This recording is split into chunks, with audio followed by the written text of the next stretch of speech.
Did you make contact with aliens? Were you taken to another planet, to a mothership? How did they communicate with... Can you tell me what they look like?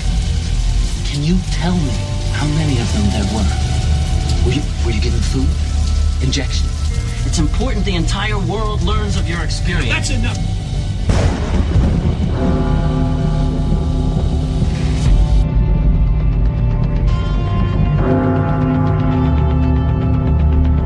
The teachers are alive. They're not books. They are the very living essences of nature itself. Unbelievably powerful supercomputer that's running our reality, and we don't have a clue as to how to operate it. Say in your mind, say to yourself, I am more than my physical body, because I am more than physical matter. I can perceive that which is greater than the physical world.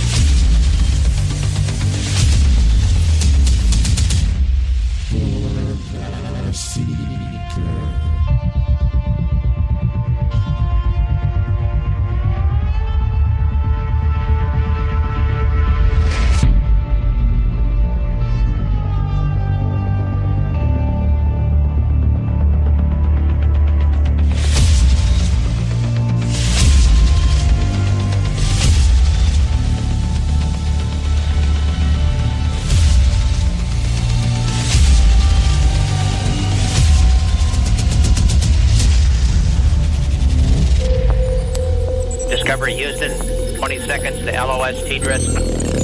Roger, nice to be in orbit. Broadcasting from the Forest Tower studio in the Mossy Creek bottoms of Cane Creek, Arkansas. I'm Joe Roop, and this is Lighting the Void, voices for verity in this crazy realm of polarity. It is Tuesday, February the 20th, and the night is mild and rainy here in the natural state, and the moon is waxing on in the midnight. Fire up your chakras, sync both hemispheres of your brain together, and shoot your magical beam of light through your third eye tonight with us as we peer into the void between spirituality and science. Glad to be back. It's good to be back, guys. This is a live show broadcasted on thefringe.fm and can be heard on lightingthevoid.com. TalkStream Live, TuneIn, Spreaker, iTunes Radio, Radio Guide FM, and more. Also on Radio Garden by proxy via the Fringe FM. The call to listen TalkStream Live number line is 701-719-3971. If you lose your data for any reason, you can call that number and everything's going to be A-OK. I want to say thank you all who have donated. Thank you all who have purchased from our advertisers. Thank you all for your support and the ratings on the web, the Facebook page. Thank you, thank you, thank you. I couldn't do any of this without you. You are everything to Lighting the Void and the Fringe FM, so I love each and every one of you. And if you do find anything of value from the show, the Fringe FM, you can donate or share, like, subscribe, everything Lighting the Void. Also, don't forget the shows on the network, too. I got to support all our new guys. Got some new shows coming up this week. John Polk's going to be doing Quantum Hologram Matrix coming Thursday night, so make sure you check that out as well. We got Crow 777 on the weekends. Even more shows coming for you. So, yeah, it's kind of weird doing a show and also having to do, the Fringe FM because I gotta help out both. All right, so tonight, I hope you're ready for this. The creator of Magical Egypt himself joins us, the man Chance Gardner. Now, if you haven't seen the Magical Egypt series, I don't know what to tell you. You need to go do that absolutely as fast as possible. We also have a surprise for our listeners here on Lighting the Void and the Fringe FM as well coming up. But Chance Gardner has absolutely crushed it in the production of the infamous Magical Egypt series, and now he's on series 2, and it's out up to episode 4, and it's awesome. I don't know what to say about it. I've watched it like 3 times. So this is good. This is life-changing information, in my opinion. So you need to get your hands on this material if you haven't already. That's coming up. You're going to love this show. Now, don't forget to get the app. Download the Fringe FM app from your app store, Google Play, iTunes, whatever. Sign up for the newsletter on the website so you can get the exclusive content whenever we have guests that want to do exclusive content. You're going to get that as well. And I've seen some people actually subscribe this week to our newsletter. So if you didn't get the Farouk Ali exclusive show, I haven't really got that set up yet for the people that come in. I know most of the people that already got it on the newsletter should have it. So if you need that, just email me at producer@thefringe.fm or contact@lightingthevoid.com, and we're going to get you hooked up. Okay? So go to the website, sign up to the newsletter in the top right, put your name and email in there. You'll get a free astrology book with it as well, basic astrology, and you're also going to get it's free. I'm not going to charge you a subscription, even though some people said, "Hey, I'll pay for it." But right now, I'm not ready to start charging for exclusive content. So you guys can get that for free if you sign up for the newsletter. And thank you all for that. Actually, have done that for signing up for the newsletter. Okay, so. New segment here. We're going to 86 the news and pop culture stuff, and I'm going to tell you why. If you guys watched my Facebook page, I went and visited my cousin. Okay, I got a very special visitor with us he's here for the first part of the show, and it's special to me because someone in my family is going to tell you about an experience that they had. What some might call a dream, but this is so cool, man. I had to do it. I have whined and moaned for days and days about not having anyone around this area or family that I can relate to this information. And now my cousin, Zach, who is leaving for Japan in a couple days, told me about this. And I've told a couple of you personally about this event, but when he told me about this, I had to share it with you. And we were going to do like a recording and do, production and stuff, but I really wanted him live. So he's live with me right now in studio. And we're going to talk about, actually, what happened to him. Something really mystical, I believe. I want you to hear this because this is monumental for Lighting the Void and me, actually. So without rambling on, Zach, welcome to the show, brother. It's good to have family up in the studio. Yeah, man. Thanks for having me. Yeah. So you're in the military. How old are you? Tell everybody how old you are. I'm 30 years old. You're 30 man, you're getting big. So this is my cousin. So the guy that you saw in the video that was leaving on my Facebook page. And, he's probably one of the only people that will open his ears up and let me talk mystical and all this paranormal stuff and conspiracy stuff with him. I still think he's a double agent or secret agent or something, and he just kind of doesn't. He just winks and moves on. But I think he's just shining me on. Who knows, though, right? He couldn't tell me if he was. But you are leaving for Japan in a couple weeks, which scares me because it's like 4 years. Yes. 4 years. So I'm thinking, is there a lot of movement over there? Are we really moving a lot over there? Can you at least tell me that? Is the military moving over to the east to get ready for Korea? You know what? They're prepping. They're doing. You can tell me that part. Yeah. Can't you? Okay. So, anyways, let's get right into it. All right. So you told me about an experience that you had. This is really cool, guys, for me because it's family, and it was a dream. So talk me through this dream that you had and tell me, some of you guys have heard this before, but tell me this is the person that it happened to. And tell me kind of what happened, man. Just kind of go through it. Yeah, sure. So this was a few years ago. I was actually living in Albuquerque, downtown, at a 500 square foot apartment. So it was real odd because generally I have dreams that come true few years down the road. Right. So, man, this was such a sensual, vivid. I woke up in a drenched sweat. I had to change covers, sheets. It was horrific. So I came to the dream, and this is obviously last century, 2 centuries ago. I was on horseback. So we were looking at a map. I was obviously military, speaking to my guys. Here's the route we're taking. Here's what it's looking like. Which I come to find out, the Yankees, where their encampment is. So, man, it was just so weird. Now it's weird talking about it, because you're reliving it, right? Man, it's crazy. So I get on horseback. We started leading the charge. It was foggy, green field. We were going on a ridge where I believed the enemy was at. So as I get my men, I was the only one on horseback. Went to the ridge, charged the ridge to see what we were looking at. Come to find out, the whole line was there. The whole army, they were staring at me. So crazy, because my guys were running behind me, and the realization hit me. we're gonna die. This is not good. So at no point you realized this is a dream, right? This is just like when we all do. It's real life situation, Right. I was cold. I could feel frail. I was just sick. I was tired, just run down. And the men on my face, the faces of the guys, the men, some of them they were boys, really. I could feel everything. Everything was, man, I was so attuned to it. I could even feel the horse as it was breathing. It was widening my legs during the run, and as we stopped on so top when of it the was ridge, inhaling, your legs would widen? it would widen out. I could feel it. Dude, that's a lot of detail. No, yeah, it was. And I hit my horse's front shoulder to assure the horse or myself that was the end. So I could feel it, just feel the muscular tone of the horse. It was sensual. I mean, I could smell the fog. I could smell everything.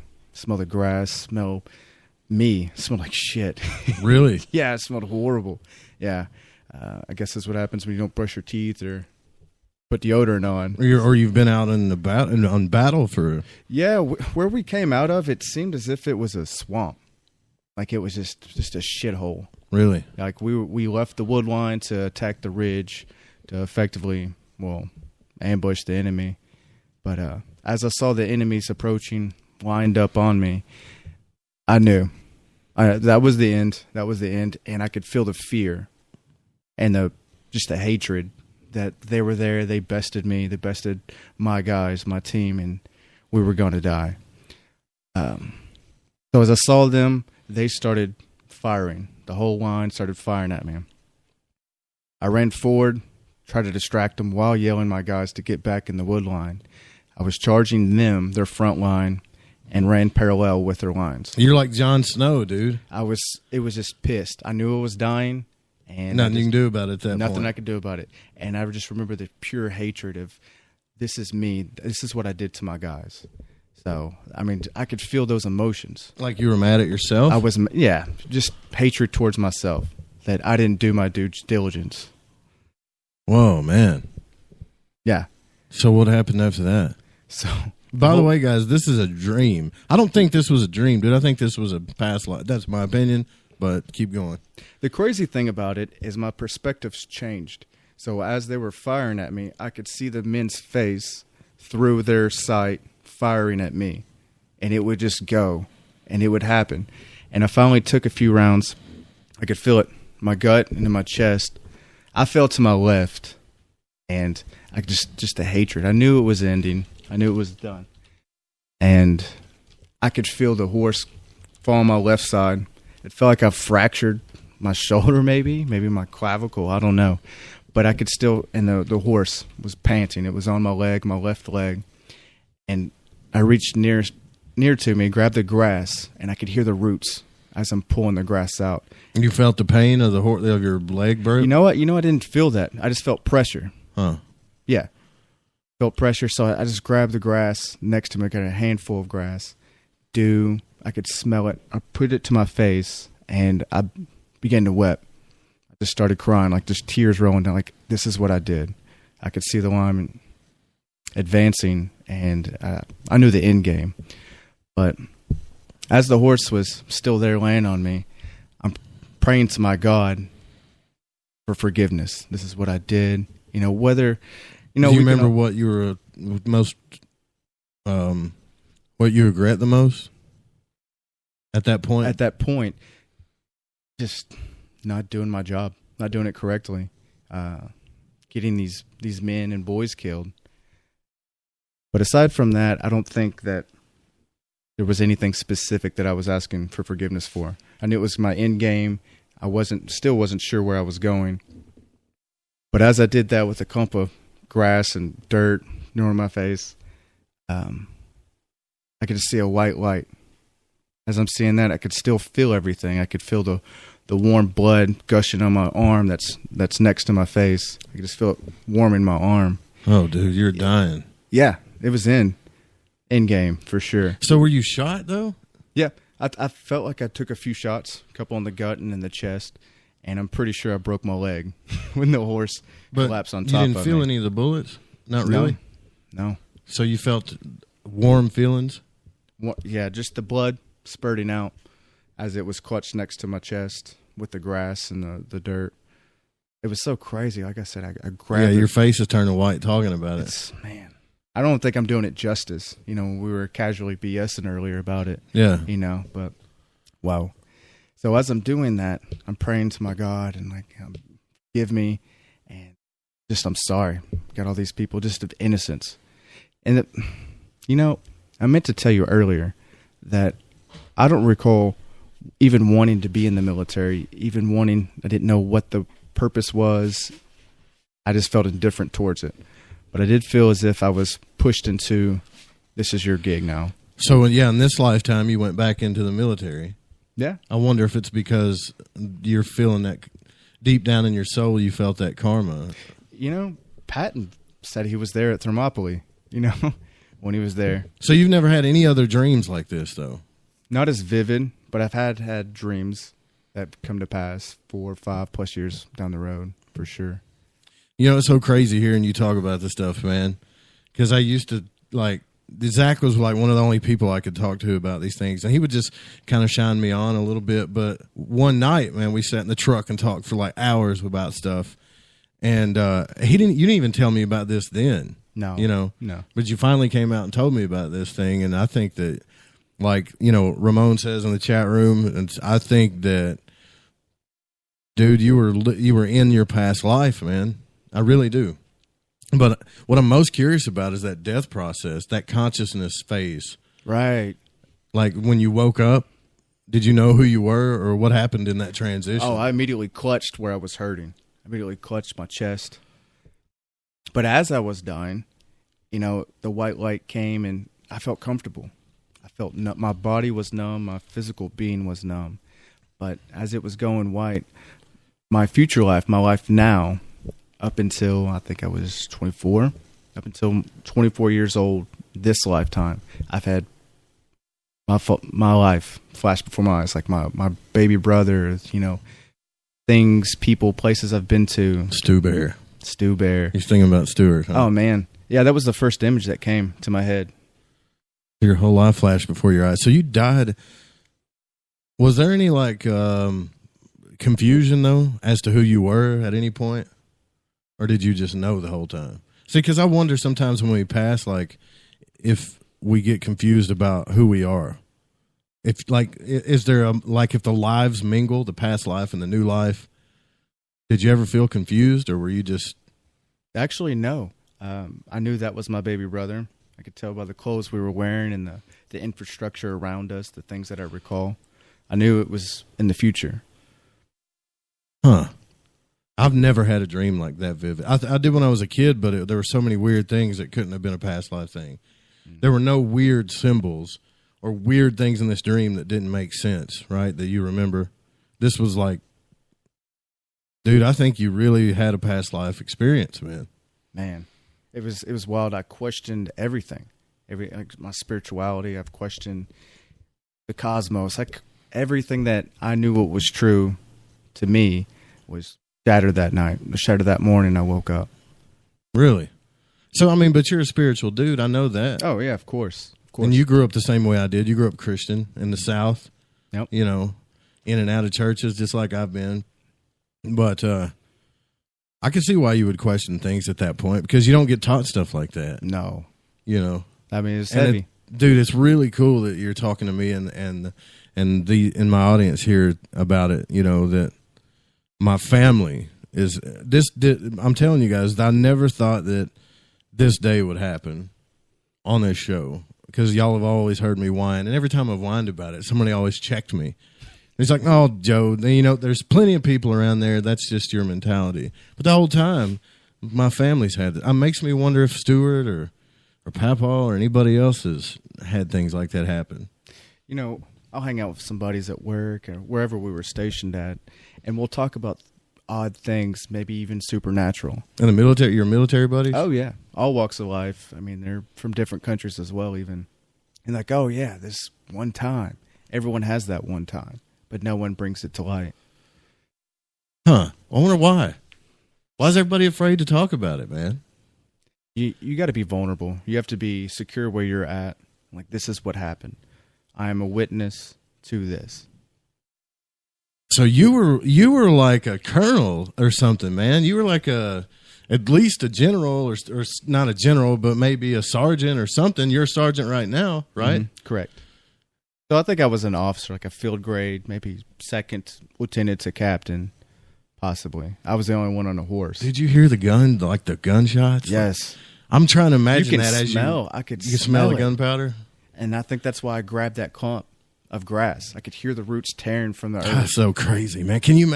So when as you talk about this, I'm imagining myself ride out on a horse and just see this line of dudes and be like, "Oh hell," I immediately and then just became, just you're done. yeah. And you know what? In that respect, I felt comfortable knowing that I'm going to die. I was pissed that it was my fault, but I was okay with it. Really? Yeah. No fear of death. You were just angry. I was angry at myself. Have you tried to relive that? I would try to go back into that somehow. I rode a horse, a couple years back, the first time. Did it make you think about it?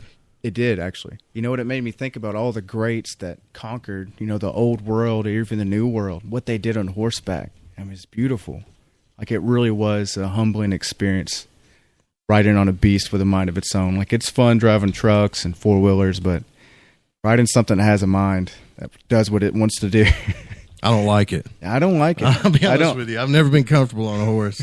I don't like it. I almost got bucked off one when my wife took me to ride one time. It's just the power. Like, Well, they got brains. Oh, You're yeah. riding something that could get pissed off, and literally. But yeah, so David J., which is a good point in the Spreaker chat, wants to know how old were you? Do you remember, did you have a feel for your age? Oh, at the time? Yeah, when you were in the past life I felt dream. as if I was the same age, in my mid-20s, early to mid-20s. So the men were like young boys, you said some of them? Some of them looked as if they weren't 18. I mean, we were all frail. We were all just broke down, miserable, mosquito bitten. It just looked like a shithole. What's crazy about this is I had someone that was like into this stuff to give me a kind of a reading before, and they told me that they were, I believe, if I remember this correctly, they told me they were American Native, and so they went into this like shamanistic thing with me, and this is the first time I'm telling y'all this, and they said that they rolled up on my past life, and I was shot. A young boy laying in the ditch, dying in a Civil War suit. And I was trying to think, I was like, was it a ravine or what? Because I was trying to attach it to you somehow. Because it makes me wonder if people travel into these things together, Oh, yeah. Did you recognize anybody, or did you feel like you recognized anybody? Not a soul. I was confident, talking to my guys. This is the route we're going. I'm going to check it out. I don't know why I checked it out. That's a good question, Don. So when you had this dream, you had never ridden a horse before? Never. And you were just riding it like you knew what was up, huh? Yeah. I just wanted to check over the ridge and see where those bastards were at. Wow. And they just lit you up. I'm saying it as if they're still my enemy, right? No, the Yankees won. We're all Yankees now. Yeah, that's true. So that is so crazy, Zach. I'm glad that you came out and shared that, though. No, yeah. Sure. I mean, I could have had anybody talk about it. Rusty could have came in here and told me some shadow people, because he has shadow people that follow him around. But I don't think you realize how important this is to me, but that my family is relating, man, because I've always been the weird dude, right? As far as I know. I don't really know what they say or about me when I'm gone, but I know that I'm the weird one, a little bit. I think it takes a strong person to be that vulnerable. These are all based off of emotions and feelings, and a lot of us, especially in this country, we're too prideful. Yeah. Like, that gets in the way of, a lot of things, open communication. Yeah, there is a lot of stuff going on, too, with the shootings and everything that, I mean, I get on social media and I get on everything, and it's like we get so polarized, man. We're ready to kill each other. Yeah. For real. Like, we're just... And I guess that's a good thing, people standing up for what they believe in, but it seems like we're still at that birthing phase of trying to argue with each other and get all keyboard warriored out, Yeah, for sure. But meanwhile, this is happening. You're having this experience, man, that I think that a lot of people have, that don't want to talk about it. See, that's what I want to know. I want to talk to the people that are afraid, that have, been brought up in places where beliefs, I don't want to say their belief. Yeah, well, their beliefs, their programming, their paradigm keeps them from having to share this stuff. Because how many stories are out there that we're not hearing that are so insanely psychedelic, metaphysical, whatever you want to say, that are real, that we're missing out on. And I hope everybody's starting to see that. And it's just funny to me that you went right back into the military. You don't know why you did that. It just felt like it was supposed to. It really did. I didn't think about it. I did a semester at a local community college. I'm like, all right, it's time to go enlist. And Man. I came home that night and Dad said, how'd finals go? I'm like, I'm not sure, but hey, I'm in the military. Initially, I signed up for the... Wait, you didn't tell him you were going in the military? No, I did it after the fact. What? Yeah. So you just knew you had to do this? Yeah, I felt like I goofed around long enough. It was time to go. Do you recommend the military for any young men out there that are thinking about it?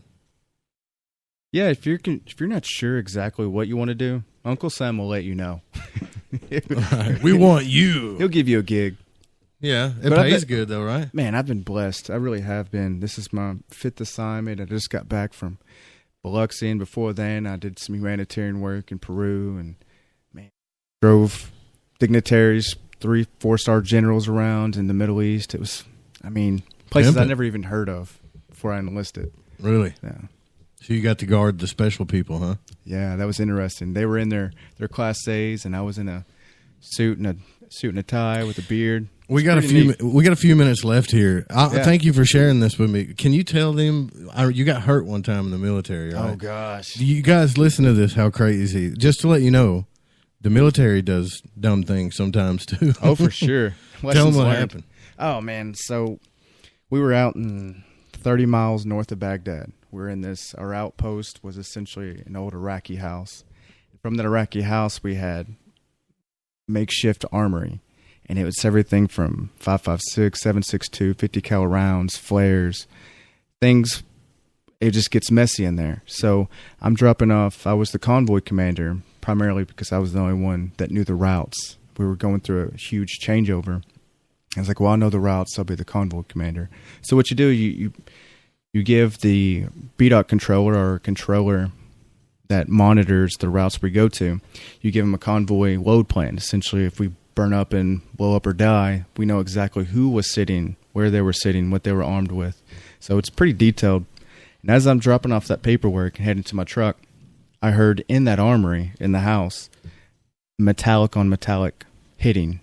And like metal banging metal, huh? Yeah, and I was like, man, I'm not very smart, but that sounds like a shit soup over there. Something's not right, yeah. Okay. So I go in there, and I said, they were our 50 cal gunners.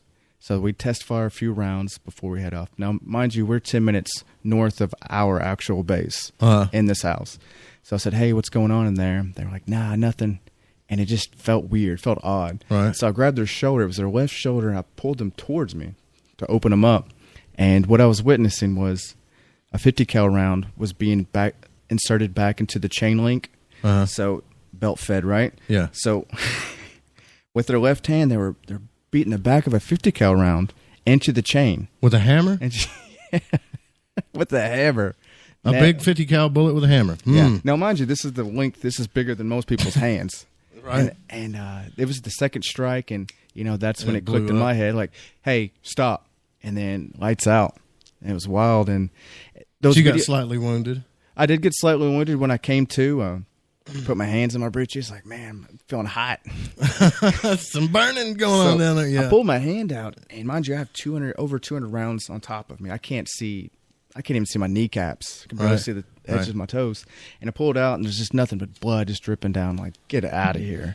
My flight sergeant was looking at me, and as I took my IOTV, my vest off, my groin was just peppered. I was like, no, just blood everywhere. And mind you, because somebody was beating the back of a 50 cal bullet. And I was stationed. And the thing was, like, I was all on the party scene. I was stationed in England at the time.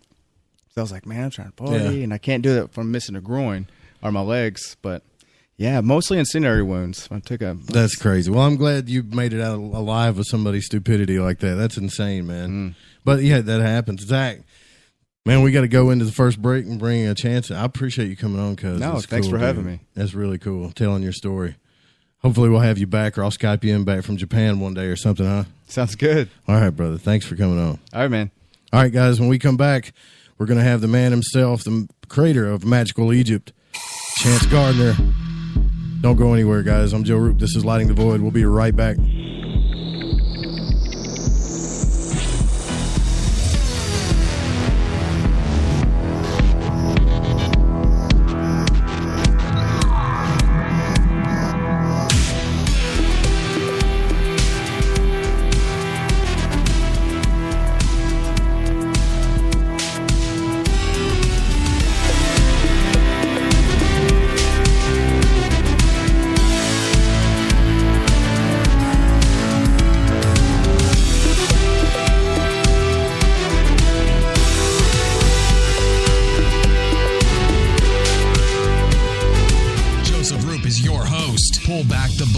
And uncover the truth. This is Lighting the Void Radio. KTLK Digital Broadcasting.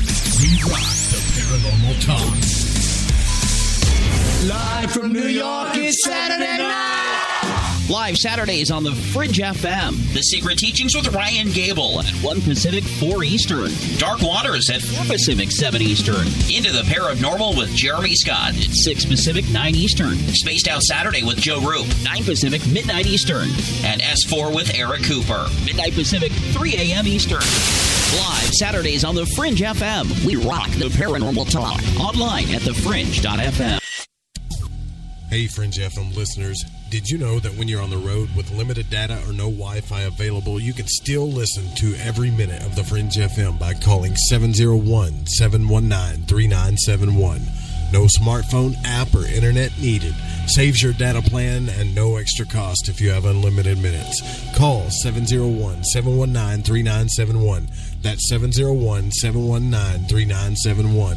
Listen to the Fringe FM on any phone, anytime, anywhere. Wouldn't you love to have a really sharp memory?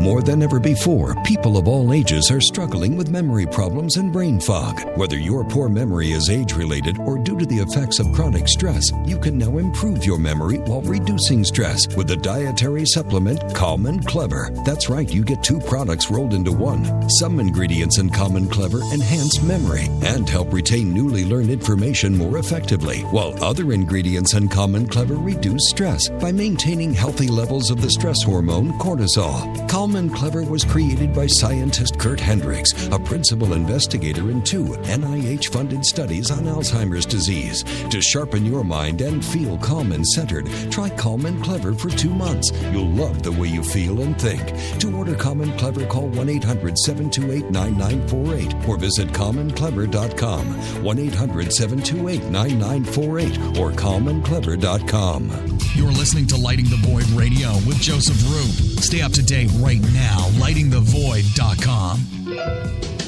Don't feed the Archons. Feed ducks instead. And listen to Shift Happens on the Fringe FM. Fridays, 7 to 9 p.m. Pacific. Cortana out.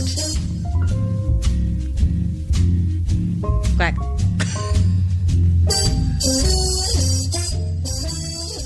I'm getting older and noticing that my body just doesn't work as well as it used to. So I like to keep fit as possible by hitting the gym a few times a week. Recently, I started having a nagging bicep pain, and it got so bad I couldn't even lift the weights. When I was complaining about it to a friend, he told me about angioprim. He said chelation helps remove toxins, heavy metals, and cholesterol in veins and arteries that may cause blockages. You know, after just 1 week of taking angioprim, the pain was gone, and now I'm back in the gym full strength. Scientific research proves the active ingredient in angioprim has superior oral chelation action that helps promote cardiovascular health. So to learn more, go to angioprim.com. That's ANGIOPRIM.com, or talk to a trained consultant. Call Angioprim toll free at 877-882-7221. You'll feel better with more energy. Call 877-882-7221 or go to the website angioprim.com. This is Lighting the Void Radio with your host, Joseph Roop. It's the show about truth-seeking and freeing the spirit, shattering your limited beliefs, revealing hidden truths, and much, much more.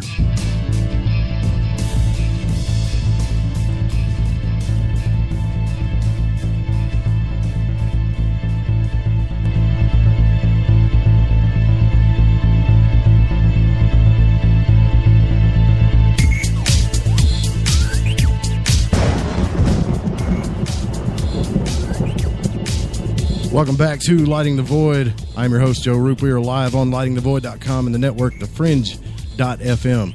Don't forget to download the Fringe FM app from your app store. Tomorrow night, we're going to go even deeper down the rabbit hole with the arts of spellcrafting. Yeah, that's right. You heard that right. The elements of spellcrafting with Jason Miller. So that's going to be another good one for you tomorrow night. Make sure you come out. All right, let's bring on the man himself, Chance Gardner. Chance Gardner is an award-winning graphic designer, 3D animator, cinematographer, and editor. After a 20-year career producing motion graphics and on-air promo for major TV networks, including 20th Century Fox, Paramount Studios, and NBC Universal, he retired from television in 2001 to make documentaries. His first documentary, Magical Egypt, became a cult classic and is still in wide circulation around the world. After 15 years, Gardner returned to the Magical Egypt project to produce the much-anticipated Magical Egypt Series 2, which features the iconic personalities from the original Magical Egypt, plus a new generation of researchers and unorthodox thinkers, all united by common fascination with the unexplained mysteries of the past, and that's what we love here. Now, the new series is described as a forensic recreation of ancient science through a study of ancient aesthetics. The tagline for the new series is "Where Science Refuses to Go and Where Religion Forbids Us to Look." Chance takes over as the rightful tour guide on this one. Now, tonight, Chance is going to discuss, Magical Egypt 2, the mysteries of Egyptian architecture and the hidden messages and logos that he shows us, and what some people believe to be powerful, hidden esoteric knowledge. And with the recent passing of John Anthony West, we couldn't ask for a better man and a better person to discuss this with us, none other than the creator of Magical Egypt himself. So Chance will also discuss Magical Egypt 2, which I've watched up to episode 4, by the way. And you can check all that out on magicalegypt.com. Chance, man, welcome to Lighting the Void. It's awesome to have you on here, brother. Thank you, Joe. What an honor. I'm happy to be here, and I'm delighted that thank you for that fantastic intro, by the way. That was great. Absolutely. And I want to go ahead and tell everybody that Chance has done something really cool for the audience members here on the Fringe FM and Lighting the Void. So if you guys go to magicalegypt.com and you get any of the DVDs or downloads, and you put in the code word Fringe, you're going to get 10% off. So go grab as much stuff as you can while you can. I would if I was you guys, because I've stayed glued to watching this stuff. And I got to say, man, I told you before, and I'll say it again, the Magical Egypt 2 series, you went in beast mode on this one. I've stayed glued to it. It's amazing. Well, thank you. That just absolutely awesome of you to say that. It's a different thing. It's a different level of energy. And one of the things that makes the new show seem just so much more relevant is it's a giant puzzle that we're trying to communicate. And as long as people have been going to Egypt, people have been trying to solve this puzzle. But they've been trying to do it from this perspective of archaeology and history, and it has its own biases and, these sort of institutional biases and institutional things that, in my opinion, keep you from getting at the entire truth. And this new project comes at this from a different direction, that what if instead of a bunch of Egyptologists looking at Egypt, a bunch of artists and professional people who deal with aesthetics and symbolism and visual communication, what do those people have to say about it? And it turns out that because of the original Magical Egypt, we have kind of a ragtag think tank of people that all in their own way are sort of outsiders to Egyptology, but they're computer programmers and they're mathematicians and they're musicians and they're artists and painters and sculptors. And the insights that come from the visual transmission of Egypt are so different from what Egyptologists tell us about Egypt that it's a completely different thing. And if it was just an academic thing, that would be one thing. But it turns out that the art and the architecture are expressing this message that might be the most important thing a person can know. And it's never really been officially acknowledged that these things are relevant. And there's a message there that directly applies to people, and it's not a bunch of nonsensical proto-religion and proto-superstition, but these people were smart. These are the people that built the pyramids. These are the people that had this just weird and sort of unexplainable knowledge and intelligence. And the goal of Magical Egypt is really to get out of the way and let the art speak on its own. And if you have a little, coaching in how to read this stuff, it just starts speaking to you. And that's, part of, I think, why the new show is so exciting, because it's actually relevant to people's lives. Right. Yeah. Well, they don't say art is not considered they don't call it the liberal arts for nothing, because really, and I'll give you guys a little spoiler here, art is the prophet, right? So if you think about it, art is the prophet.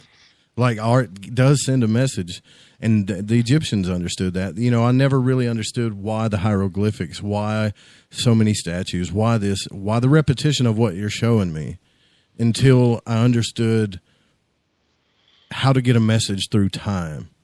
You know what I mean? Like, how do you send a message through time and different languages and communicate this one thing, this one higher message to a mass of different people on different consciousness, different cultures, different languages? Well, you can do that with art, right? You can do that, and that's what they did. Yep. There's this thing that I was really impressed. This book came out recently that just rocked my world. It was called The Master and His Emissary. And it recovers this. There was this model that came up, a model of psychology of human psyche or of human consciousness that came up in the 70s when they first started doing split brain operations. And they would literally cut the left and right hemisphere so they're separated. And it was like you had two functioning brains in your head. Science didn't quite know what to make of that. And it kind of fell into reductionism and jingoism. And you know how every new scientific discovery, a bunch of idiots will jump on and sell these oversimplified, stupid books and stuff. And so the whole idea of left and right brain having different functions sort of fell into disrepute, ill repute, or, got ridiculed, basically, and everyone said, oh, that's wrong, it's pseudoscience. But just recently, Ian McGilchrist wrote this book, Master and His Emissary, and he's an amazing, super accomplished guy, psychologist and neuroanatomist and stuff. And what he showed was that there's nothing that only the right hemisphere does and only the left hemisphere does. They're both operating all the time, but they're kind of a checks and balances and kind of a devil's advocate relationship where, very much like birds, have a bifurcated brain, and one half of their brain is always scanning the skies and looking at the big picture for predators, and the other half is always looking at this micro detail, trying to separate seeds from little rocks and stuff. And because of their realities of life, you never can stop looking above for predators, and you need to look below. And so you have different concerns in the different hemispheres. And people are like that. People are very much like that. So the left hemisphere deals with what's known, and it's very reductionist, and it's all about hierarchies and lists. And the left hemisphere participates in time, while the right hemisphere really doesn't. The right hemisphere is all about association. And so when you hear a joke, or you hear a pun, or a double entendre, or when you see a painting, or the way that certain storytellers tell you things without telling you, and then they make you make the connection in your head, real wisdom and your ability to process the new things, and most importantly, your ability to put the whole thing together into something that we call wisdom, is very much a function of your right brain. Now, oddly enough, your right hemisphere. And so, as I said, all people use both hemispheres all the time, but they have very specialized functions. So storing what's already known, dealing with what you already know about, dealing with hierarchy, dealing with linear time, is all a function of the left brain. And our society, mechanized post-industrial society, really rewards people who don't when you're on an assembly line and you're building cars, that's not the time to be creative and thinking up novel solutions. You just stand there and do what you're supposed to do. Yeah, you need to focus for sure on what you're doing. And right. you need to not be creative, and you need to just do what you're told, and you need to respect a hierarchy. And the reason why a lot of artists and creators and, really all the most interesting people are really hard to employ is because if you're a right hemisphere dominant person, you don't really recognize hierarchies. You don't work in lists. It's a group. Like, if you remember the King Arthur legends, everyone sat at a round table. If you sit at a square table, there's always somebody at the head of the table that's in charge. At a round table, there's no hierarchy and everyone's equal. Monkeys and rats and stuff love hierarchies, but humans should be quote unquote better than that. And so anyway, when you're operating out of this system where it's not hierarchies, but it's these three-dimensional groups of association, that's when you start getting more intelligent. It's when your intuitions come online. Oh, by the way, intuition and all of these things that are kind of reported to us as supernatural things are all kind of dormant properties of the right hemisphere. So artists are able to bring out epiphanies in other people through this kind of visual communication that speaks directly to your right brain. And if you're already an artist, then they'll give you epiphanies and creativity and stuff. But if you're not, it kind of brings your right hemisphere to life. And then a lot of people, you can see right when it happens. Like, if you know somebody that isn't really into art and one day they go to a museum and it changes them, you literally are reawakening your right hemisphere, and you're starting to understand meta picture, and you're starting to understand subtlety and connecting with a different center of consciousness.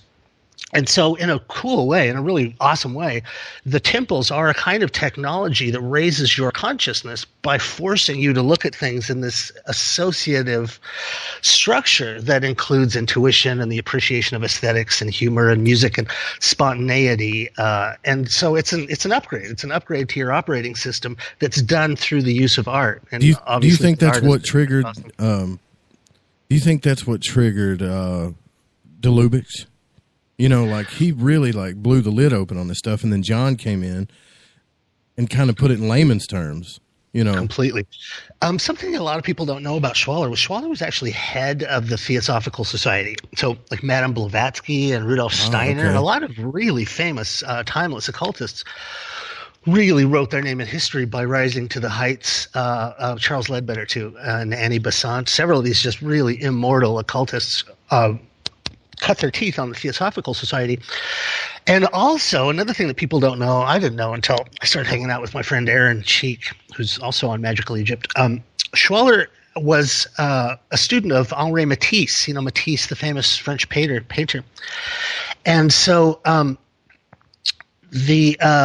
Henri Bergson was the philosopher of the time, and Matisse was a real prominent artist at the time. And Schwaller and Schwaller's group and the Theosophical Society had a lot of cross-cultural, a lot of cross-pollination with the art culture at the time. So Schwaller was equipped with these two things. He really understood occultism and from a kind of Masonic symbolist perspective. So one of the things you need to know if you're a Freemason is there's this Euclidean proposition that has to do with this certain triangle, a 3, 4, 5-sided triangle.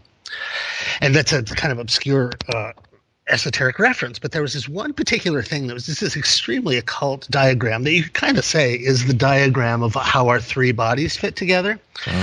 And when Schwaller was walking through Luxor, he decided to go to Luxor after living in Switzerland for a long time. And fairly early on, right when he got to Luxor, he starts walking through the temples. And, this is at a time when before Champollion's work had gotten really well publicized and before we were sort of comfortable translating Egyptian. And there's quite a lot we can't translate still, obviously. But he recognized this certain symbol, 3, 4, 5 triangle with a pharaoh reclining against it. And it was basically this occult symbolism that had to do with esoteric anatomy. And he recognized what it was, and he sort of used that as a decoding key. So I would argue that a person who understands occult symbolism, who goes to Egypt, is going to be able to participate with the writing and the communication and the transmission a lot more fully than an Egyptologist who absolutely will not acknowledge the presence of occult symbolism. Because, it's like saying English doesn't exist and then trying to get on the subway and read instructions. You've failed before you've even begun. So when Schwaller showed up and could start translating the temples and the hieroglyphs and this incredibly powerful esoteric transmission. So he had some knowledge coming into this thing. That's why he could see it for what it really was. And because of the nature of the knowledge, the Egyptologists just hated him. And it's very easy to roll your eyes at someone who starts talking about symbolism and the occult and stuff. But in addition to all of that, he was a very careful mathematician. He was a chemist. That's why he was such a profound alchemist later, is that he had a solid grounding in chemistry and math and a bunch of other things. He was from that age of polymath that John West kind of was too. John West and John Michel and a bunch of people from that generation. Right. So what about you, Chance? I mean, you went into this, production media field. I guess I could ask you, what initiated you? And I mean that in every way. Let me see. First of all, John West's book really got me. Serpent in the Sky. When I was young, I was working on the graphics for literally a video game, a walkthrough, exploratory video game. And I was the art director on this project, so I got to choose, where do we want to set this? What environment do we want to set it in? And at the time, nobody had done anything with ancient Egypt, and I'd always been very attracted to that aesthetic, the art direction, but I knew nothing about it. So I went to the library, and I was just going to build all these things in 3D. My primary job my primary education was a graphic designer and a 3D animator. So I just started getting all these books on research to research Egypt. And most of them were those absolutely sterile missionary position books about Egypt that Zahi Hawass tells you in his way. Right, yeah. And then out of all of these 40 or 50 books I brought home from the library, this is in the days before Google, if you can imagine such a thing, I had to go to the actual library and bring home physical books. And I had an office full of these books. And my deadline's mounting, and I'm trying to find, blueprints and stuff that I can use to make these temples. And one of the books I got was just this ratty little dog-eared book. It was all torn up and wrinkled and stuff, and it was called Serpent in the Sky by this character, John Anthony West. And I started reading this book, and I recall missing my deadline because I just sat there for the rest of the night, all night till the sun came up, and I just couldn't put this book down because for the first time ever, I'd heard somebody say all of these things that I'd had a relationship with Egypt, just like everybody, with clear and open eyes. When you go to Egypt, it's obvious from your first exposure to Egypt that there's more going on here than we were told about in school. So when I read John's book, it was the first time that I'd heard somebody else really intelligently and with great clarity point to all these examples of how we've been completely wrong about the intelligence and the capability of these people. And then just like everybody else, I grew up with Led Zeppelin and Black Sabbath, and you can't be in modern society without understanding a little bit about occult symbolism. And obviously anything that's that taboo is going to be sort of shiny and interesting to the the right kind of curious mind. But when I had that natural interest, then combined with John West's organized scientific way of thinking and approaching these things, and then his ability to separate this bit of knowledge from the vast, vast oceans of nonsense and charlatanism. Very few subjects have as much insanity and charlatanism attached to them as ancient Egypt and magic, and occult and esotericism in general. And so his ability and Schwaller's ability to apply the rules of science, repeatable, double-blind standards, and just all that stuff that are the demands of science. When John West brought Robert Schoch in, I think it separated John from a million other people that were interested in Egypt and trying to sell books on Egypt, because he brought hard science to bear. And the point of science is I'm going to demonstrate something in a way that everybody gets to step up and try and knock it down. But if nobody can knock it down, then that's the genius of science. You've proved something. And so with John and Robert Schoch, it was the geology, that the geology tells this story that no matter what you say, you can't dispute the fact that there's water or precipitation in a place where it hasn't rained in 10,000 years. And so when I started combining all of this stuff, and I just went to Egypt, I'll try not to belabor this story, but I was really getting kind of burned out working at Fox. I was working for Rupert Murdoch, and it was very lucrative work, but you don't have to be in television very long to realize television's not your friend, and also television perpetuates this artificial reality. And you don't have to work there very long before you realize most people base their picture of reality on television. Television's not there to tell you the truth. So you could actually see the influence that our media, you were there. You see the influence that it has over reality. You were part of that. I get that. It's like working in a it's like working in an abattoir and you tell people, stay away from those sausages. Believe me, stay away from the sausages. And people go, no, there's nothing wrong with the sausages. And you're like, dude, I know, I saw what went into them. You do not want to eat those sausages. So yeah, when I met John, I was just at this place in my life. I'd done 20 hard years. I worked 7 days a week, never took a day off. I'd go years at a time without taking any time off. And I'd had enough, and it had lost its appeal. And I met John through some show that he did. We did this terrible show on Fox called Opening the Lost Tombs, and I did the title graphics for it and some animation. So I was part of the production team, and I was able to get a hold of John West's contact information and tell him, I read your book a few years ago, and I wanted to call and tell you thank you so much for your work. It really changed my life. And John's like, well, look, if you're so into it, I'm leaving tomorrow for Cairo. Why don't you come with me? And it hit me in this weird place where I called right then, and I'm like, you know what? I'm going. So I got up the next morning, got on a plane, and went into early retirement and went to Cairo and started this new chapter in my life that, involved following this weird guy around Egypt. And man, it was financially punishing for the first few years, and everyone thought I was insane to have done it. But all of this is in response to your question. I really felt like I needed to do something to adjust my karma after participating in television for so long. And so that's why Magical Egypt looks like television, but it's not television. Magical Egypt is the opposite of television. So at the time when you called John, was he already giving tours in Egypt at that time? Yeah, that's what he it's what he did for a living. I mean, he's one of my favorite authors in the world, and I've always been mad at him that he didn't write more often. But have you read Serpent in the Sky? Yes, I have a copy of it. Absolutely. You need to write. Good on you. Let's see. That's the measure of a man if you own Serpent in the Sky. Yeah. Once you write that book, you almost don't need to ever write anything again, but I sure wanted him to write some more. And, I've gotten to be pretty close with Graham Hancock over the years and Robert Bauval, and Graham and Robert really stay relevant. And, not a year goes by that they don't have something on the shelves. And I was always kind of mad at John that he didn't write more. But anyway, to answer your question, it's what he did basically for his main income is he would take like 3 trips a year. He'd take about 20 people over at a time. Yeah. And then he'd just hang out with John. And it was the first time I did it. It was such a life-changing event. And then, obviously did it a million more times. And it kept getting better. And nobody then I stopped liked that guy. Nobody comes close to it. Nobody. His combination, he was such a scrapper. He was the first person from academia. He's not technically from academia, but he's the first person in an academic arena who's not afraid of scrapping. And, there's just such a horrible, snaky, backbiting kind of thing.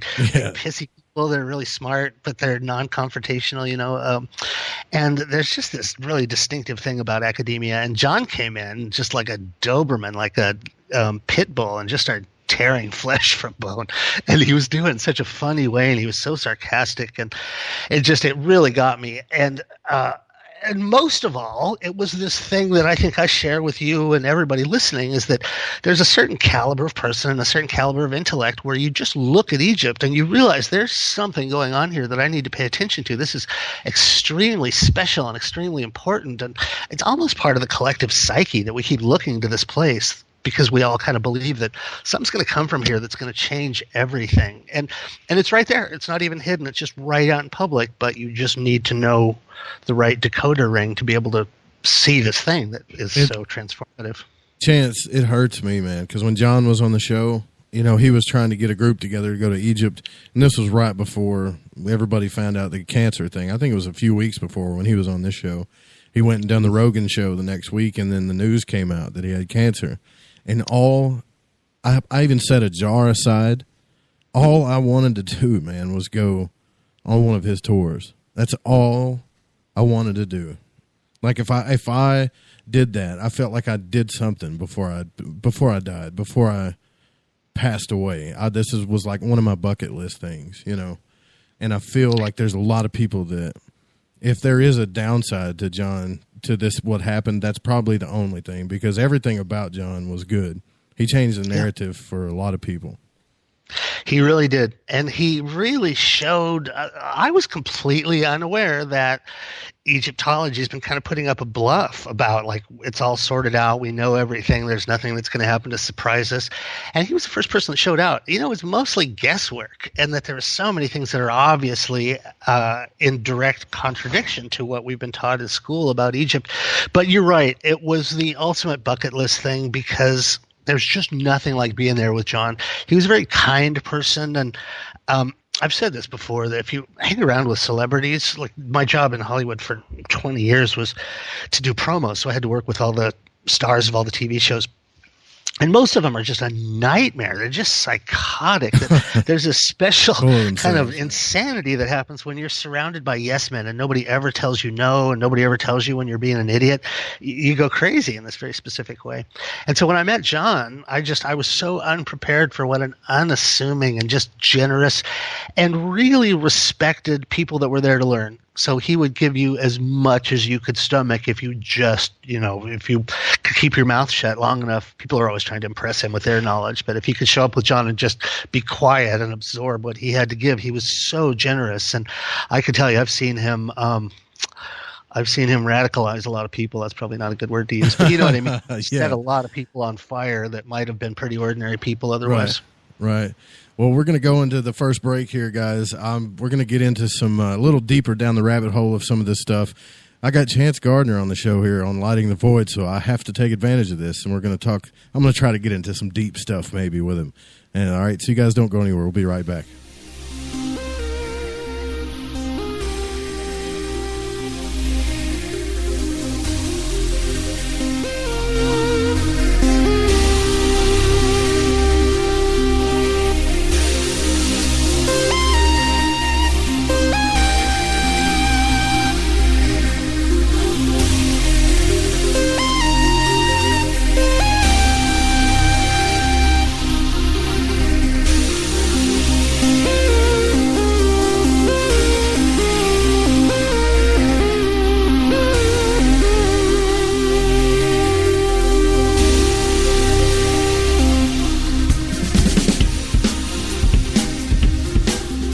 This is Preston Dennett from PrestonDennett.weebly.com, and you're listening to KTLK, The Fringe FM. Do you or a loved one suffer migraine headaches? Listen to what scientist Kurt Hendricks has to say. 35 million people in the United States suffer with debilitating migraines. If you or a loved one are one of them, you need to know about MigraLief. Hi, I'm Kurt Hendricks, the scientist that formulated and patented the MigraLief migraine formula. MigraLief is a non-prescription dietary supplement recommended by neurologists, pharmacists, and pediatricians to address nutritional deficiencies in both adults and children over 2 with migraines. Try MigraLief for 3 months and see the powerful difference it can make in your life, or get your money back, no questions asked. Go to MIG911.com or call 800-MIG-7354. You can change your life today. So if you suffer from migraines, don't wait. Call 800-MIG-7354. That's 800-MIG-7354. Or visit MIG911.com. Natural Health Solutions with Chris and Ronnie. Hey, Ronnie, how you doing? Great, Chris. Now, you're the CEO of GetTheTea.com, right? Yes, I am. What is GetTheTea.com? I mean, is this tea you buy in a store? Well, no, it's not. Life Change Tea is just that, life-changing. Life Change Tea is an herbal tea that gently cleanses your body from intruders. What do you mean by intruders? Well, intruders are toxins, chemicals, GMOs, heavy metals, and more. They're in our food, in our water, in our air we breathe. Seriously? Yeah, seriously. And Life Change Tea will help you with removing these, as you say, intruders? That's right, Chris. Are there side effects with this tea? Well, you might lose a little weight. When you clean your colon, you lose weight, you feel better, and you have more energy. Wow. Ronnie, where can people purchase Life Change Tea? Oh, that's easy. GetTheTea.com. That's GetTheTea.com. Ronnie, I want to thank you for being on the show. People, don't forget, GetTheTea.com. So, you love talk radio? Then you'll love TalkStreamLive.com. TalkStream Live is always on, 24/7, with the best streaming talk shows. Find your favorite talkers and discover some new ones. It's free, readily available online or on mobile with any smartphone or tablet. Finding your favorite talk shows all in one place has gotten a whole lot easier. Just go to TalkStreamLive.com. Be sure to download the free apps from Google Play or the iTunes App Store. We are still getting strange on Sundays. Hey everyone, it's me, Dave Cruz, host of Beyond the Strange Radio, letting you know we're on live Sunday nights right here on the Fringe FM. The Strange Sunday saga continues live at 5 p.m. Pacific, 8 p.m. Eastern. Listen on thefringe.fm or at beyondthestrange.com. Again, that's Sunday nights, 5 p.m. Pacific. See you there.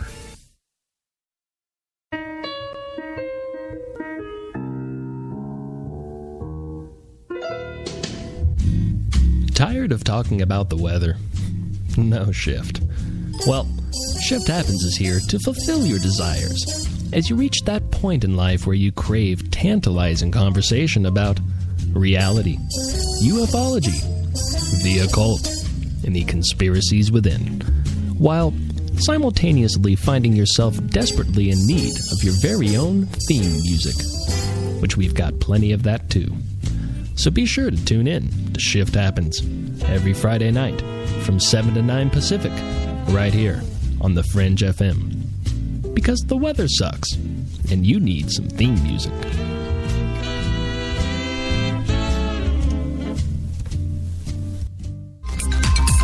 Hey Fringe FM listeners, guess what? TalkStream Live has just released a new paranormal app exclusively for the paranormal community called Paranormal Radio. Paranormal Radio has a great selection of streaming talk shows dealing with UFOs, the supernatural, sacred geometry, NDEs, and much more, including a network highly recommended, The Fringe FM. You can download Paranormal Radio right now from Google Play and the iTunes App Store. Hi, folks. CBD is the home run hitter for health right now. Why, you ask? Because of what it does for the body. Unfortunately, I can't tell you all about the benefit. You know, there's reasons. Do your due diligence and log on to ancientlifeoil.com. That's ancientlifeoil.com. Ancient Life Oil uses organic ingredients and is blended in coconut oil for some of the best benefits. Legal in 50 states and non-psychoactive. Log on to ancientlifeoil.com. That's ancientlifeoil.com. Select Joe Roop at checkout at ancientlifeoil.com. This is Lighting the Void Radio with your host, Joseph Roop. It's the show about truth-seeking and freeing the spirit, shattering your limited beliefs, revealing hidden truths, and...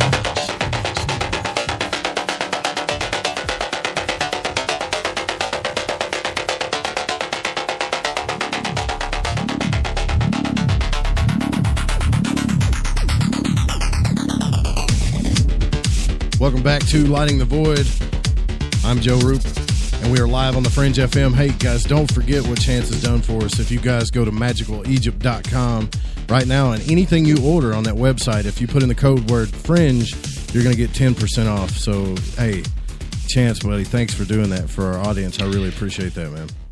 Cheers. There's a t-shirt you can buy that has the Afterlife Confessions on it. So when you stand in front of the Court of Osiris, you'll know exactly what to say. I would recommend not going into the afterlife without it. Oh, really? I'm getting that. gotta get that. That's cool, man. Yeah, and you know, when you talk about this stuff, and I'll say it again because I was talking about it to you with the break during the break, and you're gonna laugh at this, but the closest thing I've been to Egypt is the Luxor in Las Vegas, right?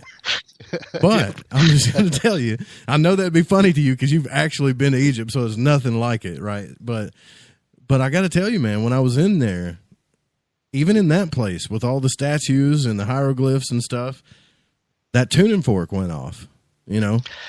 The scale. Well, you know, Zahi, they paid Zahi $1 million, a neat $1 million to be the advisor on that. And I'm surprised how inaccurate it is. But when you see those images and that scale, yeah. It's a nutty thing to talk about. But John kind of brought this to light in my mind that John's last project on Earth was this project that talked about the possibility of a succession of consciousness, that your consciousness succeeds over several, over a lot, in between bodies and stuff.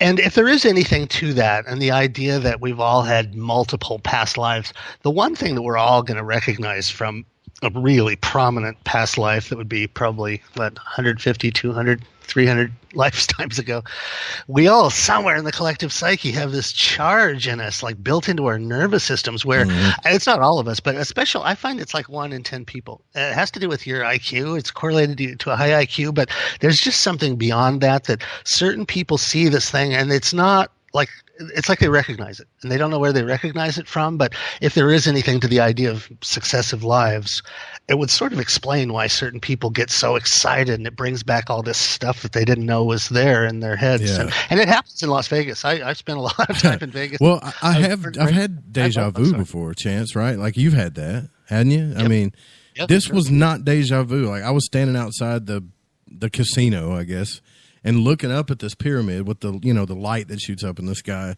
and the statue, and that's all I saw was just the statue, how big it was, the one I was standing by. And this was deeper than deja vu. It was like, it really shook me. Like I couldn't move for a minute, Wow. And I was like, yeah, every time I get around it, it's like, even when I get online and I start researching this stuff, there's something that I don't know what it is. I really don't. And I've talked to a couple of people about that, people that have been on the show. And a lot of people have the same thing when they get around anything around Egyptian culture. So it does make me wonder how much of an influence that culture had on our past lives, like you talk about, in our soul, period. Yeah. Yep. But there's a Rupert Sheldrake, who we're hoping to have on the show next. We've been talking to him about putting him on the show. He has this whole thing called the Morphic resonance field, and I'll try to do this really quickly. But you know how, like, if you take a little baby spider away from its mom the minute it's born, before the mom has a chance to talk to the baby spider knows how to build a web, and it knows all of this stuff. And all animals know these things without ever finding them out. They're just born with a certain knowledge. And Rupert Sheldrake is a preeminent biologist, and one of the kind of very much a member of our group too. Traditional orthodox science hates him because he's such a careful scientist, but his premise is the opposite of the material premise, that you get one body and consciousness is entirely contained in your head. And there is this collective thing that we seem to be born with, that all spiders know how to build webs, and all people seem to have these certain innate things, like our tendency towards language, whatever that language is. Language seems to be hardwired into us. But I've always found it just the most interesting thing in the world that certain people just light up like a light bulb when they're in the presence of this ancient imagery. Can I ask you a question? I mean, I'm trying to get down to some of the secrets of this stuff, because I like making little videos. I will never get close to what you've done. But how did you bring out the nostalgia of magical Egypt? How did you – I mean, I'm not trying to blow smoke, okay? But the music, even the narrator, everything about it, man, is like, did you learn all that in school? Or did you just have that? It's just – I just don't know how people do that. The difference between Magical Egypt 1 and Magical Egypt 2, Magical Egypt 1 was technically terrible. And it's the reason why none of the networks wanted it. I was an animator and a graphic designer when I did original Magical Egypt. And at Fox, I would do a little bit of editing, and there was somebody who was an audio engineer, and then the voiceover guy would come in, and I kind of edit these things together, tiny little promo pieces. So I kind of got my chops on it, but I was sort of like those airline pilots that learned on a Cessna, and then they got into a big plane and flew it into the World Trade Center, that I had just enough knowledge to take a bunch of media, string it all together. I used some animations to punch it up, which was my core strength. And it was really the force of the information that came through in the original Magical Egypt. And if you watch it, it's technically terrible. I wasn't using a tripod, and there's just all of these things that I should have done, but I didn't do. But that it had this genuineness and this weirdness. They used to say about Dr. Strangelove, that fantastic Kubrick movie. Oh, yeah. When you're watching Strangelove, people were just stuck to their seats because clearly this guy didn't respect the rules, and anything could happen. And it's film at the time, that everything was so ordered and came from a predetermined form. And so somebody coming at it fresh, and Citizen Kane, same thing, not to put Magical Egypt in those terms, but there's a lot you can do to go outside of the traditional form of filmmaking. And this is more the case in the second Magical Egypt, but it absolutely is what made the original Magical Egypt. I tried to let the things speak for themselves. So as a graphic designer, as an artist, I'm used to working in multiple forms. Like I do trailers for horror shows and I do trailers for love stories.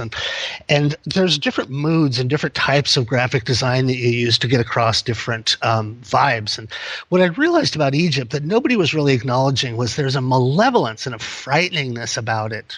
And there's this seriousness, and really Magical Egypt was the birthplace of magic and the occult. So I thought, what if you take the sensibility more from like a Rosemary's Baby or like a documentary about ancient magic and include a little bit of the horror. One of the most horrific moments of my life was I spent a lot of time in the Great Pyramid, and when you're actually in the pyramid, there's a malevolence. It's scary. I mean, it's scary there. So powerful energy in that place, right? It's powerful but ominous. You know, if we hopefully we'll get into theurgy later, that there's a lot of people that say that they actually ensouled souls in those statues and the theurgy. And so especially with the graphic design, but in every art direction decision, I treated Egypt in this way where I tried to be hands off. And as a graphic designer, when you're working with Egyptian art, the best thing you can do is stay out of the way and let it do what it does, because it is designed according to Fibonacci proportions and golden section and these things that have this literally involuntary autonomic response. You know, when you see a little baby or even little baby clothes, like no matter who you how big and burly you are, everybody stops and goes, oh, look at how adorable that is. And it's all about the relationship of the eyes to the head and the head to the body. And it's these proportions that make us actually have these involuntary reactions, which is magic, you know, a charm spell. Sacred geometry, and sacred geometry is a technology for the manipulation of consciousness. So if you know that, and if you're working with these incredibly powerful images, I did my best to let that force shine through. And then Derek Partridge is the narrator. I just talked to Derek yesterday. Just an amazing guy. Derek Partridge was a bad guy on the original Star Trek, like back in black and white. That's the narrator? Oh, wow. Yeah. He was in Plato's Children. It was when Kirk the first interracial kiss on television, when Captain Kirk kissed Uhura. He was in that. And anyway, he's just got this ominous voice of God, really malevolent. My art direction to him was pretend you're the snake whispering things to Eve in the Garden of Eden. And I never had to go another direction after that. He was just on it. So that sense of foreboding and that sense of we're going to let you in on this occult secret that you're probably not supposed to know about kind of served to pull you in by putting it in the right frame. And then, then it's just John and the Ideas Lon and Val and all the great people. Yeah. So many, I mean, you got so many layers, I think. And, I used to stay up at night. I'm going to just tell you, your first Magical Egypt reminds me of Black Sabbath's first album. You could hear this. Wow. You know what I mean? Like, so Black Sabbath, they changed their whole narrative. They just went wild and they said, all right, we're going to do something totally different. And you can hear it's raw music, the rawness of it, right? And it's raw, but it was epic. And I'm sure that they thought the same thing. Well, this is technically terrible. This was out of tune. My voice is out of tune, whatever, right? But it was epic, man. It changed the game. And I think Magical Egypt 1 done that. And then you layer it with information from John Anthony West. Talk about compelling, man. You can't get more compelling than that. When it comes to, truth seeking, I mean, there's one thing to watch a movie, but when you're trying to learn about, like, hey, why am I here? What's this about? What is consciousness? What is space? What is this? That series is one of the best. It's no small thing, man. That's all I'm saying. Oh, good on you. Thank you for saying that.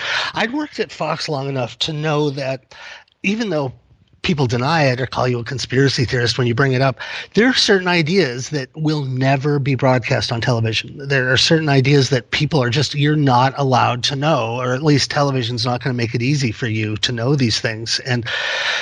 And certain people have this understanding that there's this big piece of the puzzle that's being kept from me, and it's there in Egypt. And so part of the reason why the original Magical Egypt didn't have to be that good technically it's like when you have a carrot or a fresh tomato after you've been eating nothing but McDonald's, and it's really good, beautiful, and it tastes good, but there's no nutrition in it, right? So you can literally starve to death if you ate nothing but McDonald's burgers. And then someone comes along and gives you a carrot, and you've had actual nutrition for the first time. And that's what television's supposed to be. But for some reason, intentional or not, all the potential of television for uplifting the psyche and completing the psyche, none of that is ever used. And television instead is used to just ensure this homogenous collective of minds that think alike, and it's great for government, but it's terrible for the individual. And so certain people that don't like that, and certain people that don't like only operating out of your left hemisphere, it's sort of like you're forbidden to use your left arm and your left leg, and then something comes along that allows you to use your left arm and your left leg finally, and it just feels good. I get contacted by people all the time that call me in this bleary-eyed state, say, I've just been up for 18 hours watching Magical Egypt. I couldn't stop. And it's awesome. I love to hear that. I do it myself every once in a while. Cool. And it's because a lot of people don't have that experience of living in that other center of their psyche, the other polarity of psyche that is all about epiphany and understanding and the creation of art and the sense of humor and stuff. So it's a kind of nutrition people don't get a lot in the modern world. Right. And I think that you titled it Magical Egypt for a reason. I want to tell you guys something. If you haven't seen Magical Egypt 1, just go there. You get a coupon right now if you put in Fringe and get it. Watch it. You remastered it too, right? Didn't you remaster the original version? Denise did that, oddly enough. She was very quietly up to something up here when because I was kind of ashamed of it technically, and I've taken so many beatings. I've been donkey sticked so many times from who? Just catty people in the industry. If you're a hairdresser, all the other hairdressers hate what you do. And if you're in the production industry, every young filmmaker just lives to crap on whatever you've done. And so I get punished a lot from traditional people that like, oh, you couldn't have bothered to use a tripod. Just ridiculous catty stuff. Yeah.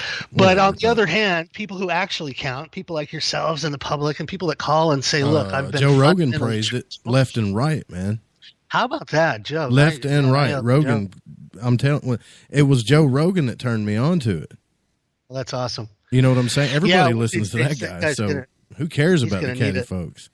He's going to need a liver or a kidney one of these days, and I'm going to be obliged to give it to him. It was just the best thing that ever happened to me when Joe saw the show. And he's right. And he's awesome. And he's the exemplar of this whole generation of people who grew up. And it's not, he's not a college professor. He's not a academic. He's just a good, regular person with an active psyche and a functioning intelligence. And it's just, nobody likes to be lied to. Right on. When all of a sudden, just like you'd said during the break, that people have this instinctual relationship where they recognize truth when they see it. Yeah. And it really did me good because Joe brought attention to the show to people that literally, some of these people weren't even born when the original show came out. And it's not one of those things because if you make a TV show, unless you're constantly paying to keep it in front of people, it tends to die quiet death in the discount bins. And so Joe is hugely responsible for this sort of second renaissance. And that's what led to the second Magical Egypt. So I, debt of gratitude to Joe. Well, the thing about Rogan is and I've seen him do this he cares 100%. A lot of people, they call him this and that, but here's the thing. He's trying to get to the bottom of things and he's doing it the right way. And he's doing it in a very influential way. And he will battle somebody if he thinks something's a lie or whatever. He'll get you on his show. He'll pull you out and say, let's talk about it in front of millions. Yeah. Oh, yeah. And I love that. And I'm so impressed with him. Little things he says, like he tries not to swear. He tries not to fall into, like, I'm from Los Angeles like he is. And there's just these certain speech patterns that are uniquely Californian. And he's really just these little things, little consciousness exercises that are, what make you a better person. And I'm so impressed with the way he thinks. He's never ugly and confrontational. It's never mean-spirited. He's respectful to the person, but he's got such a great, attorneys develop this over years. Don't get emotionally attached if you don't believe in something. Absolutely. The way he handled Tom DeLonge, I was so impressed with the way that he never like laughed in Tom DeLonge's face, but that he just kept calm and he wanted anything to that didn't though. make You could sense. tell he wanted to. He wanted to, but he it was made thinking it all the more impressive. right. I Yeah. think He held himself back, you know. Yeah, but he he was asked the questions that needed to be asked because he asked the questions that was on my mind, and that upset a lot of people. But when I watch something and you're asking questions that are on my mind, that's what I try to do every time I do this, and I don't do it like he does. I'm going to be honest with you. You know, yeah, I get all these people the kind of people that email me, Chance, the kind of people that when I say crescent wrench, they email me and go, "No, that was an adjustable end wrench." Sorry, dude. I'm saying a crescent. I'm just going to say crescent wrench. You know, that's how I. But that's how I am. But moving on forward a little bit, you titled this "Magical Egypt" for a reason, so I want to get into the nitty gritty here. Now, magic. Why does that scare everybody? Why is that word so scary? It's a huge part of the Christian conquest. We used to, if you dial back, and especially, if there is such a thing to multiple successions of lives, wasn't very many generations ago that we were pagan and that we had this incredible relationship to the land and the cycles of the heavens, and everyone would go out in the harvest and have sex in the fields, and the fields would be unusually bountiful after that. And there was just all of these really interesting things that subsequently we've been led to associate with devils and hell and stuff, and it's just because it's an opposing operating system to Christianity. And I'm not here to bash Christianity, and a lot of people get comfort from that. I was kind of subjected to, I had to go to a private Christian school my whole young life against my will, and so because of the oppressive nature of that, I'm not an active participating Christian. But one of the things that it's hard to talk about because it makes people mad, but we were all pagans before the Christian conquest. And we had this relationship to occultism. We had this relationship to the psyche and the relationship between the psyche and the stars and the laws of hermetics. That was science. And then this thing happened where kind of every new emperor wants to erase all records of the previous emperor, and it's part of any organization to try and kill opposition. And you got to hand it to them that they've done really well at staying around for a really long time.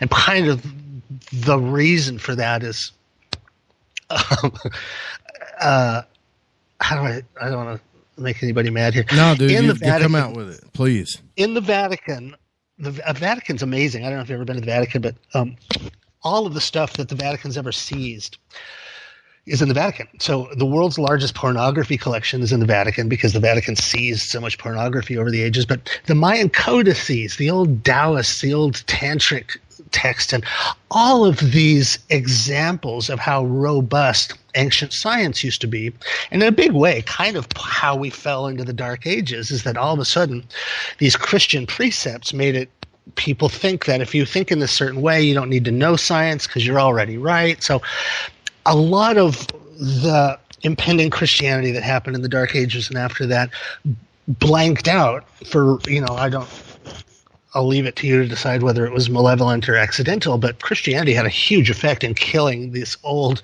technology and this old science. Yeah. And there seems to be echoes everywhere you look that weren't destroyed. Any overtly theological things were destroyed. All the old temples were destroyed and had Christian temples built over them. Right. But there's one place that they never thought to look to destroy this old information, which was the temples themselves and the artwork. And it's an amazing thing as an artist. If you create something that's truly beautiful, it's immortal. Nobody's going to destroy it just because of its beauty. And so while there were ages where organized, Western Christianity did its best to stamp out anything else, there's places that they just never thought to look. And so this message survived in sacred art and esoteric art. The tarot cards have the same lesson in it, the Kabbalah, the Tree of Life and Kabbalah. Right, yeah. It's this structure, and it's the structure of your psyche. It's the structure of the way your body fits together with your mind and these higher psycho-spiritual things. And because sort of later Western Christian models have their own thing and their own structure, and they tell you, there's no feminine archetype in the Christian triad. It's Father, Son, and Holy Ghost, whereas every other religion has been the masculine, the feminine. and the offspring of the two. And that's the basis of alchemy. The show we're doing right now, episode 5, is all about alchemy and about this triad that works on your psyche. It works on metal, of course, as we know, but it also works, with the reason we have alcohol is thanks to alchemy. But alchemy of spirituality, where you can infuse an actual living entity in a statue, or there's lots of different applications of alchemy.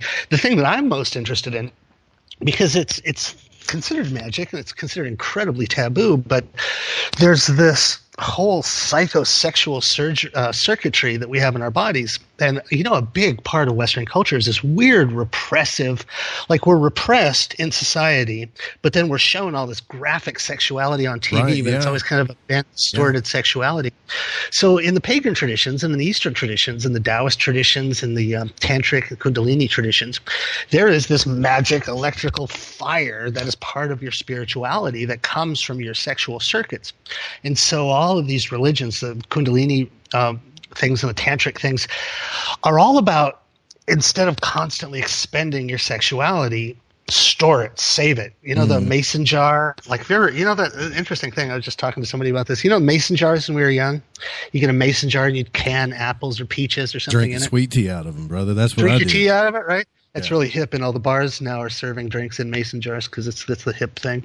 Anyway, so what's the defining feature of a mason jar? A mason jar has a hermetic seal, right? So that's a huge clue right there. Why would a mason jar have a hermetic seal, and what does hermetics mean?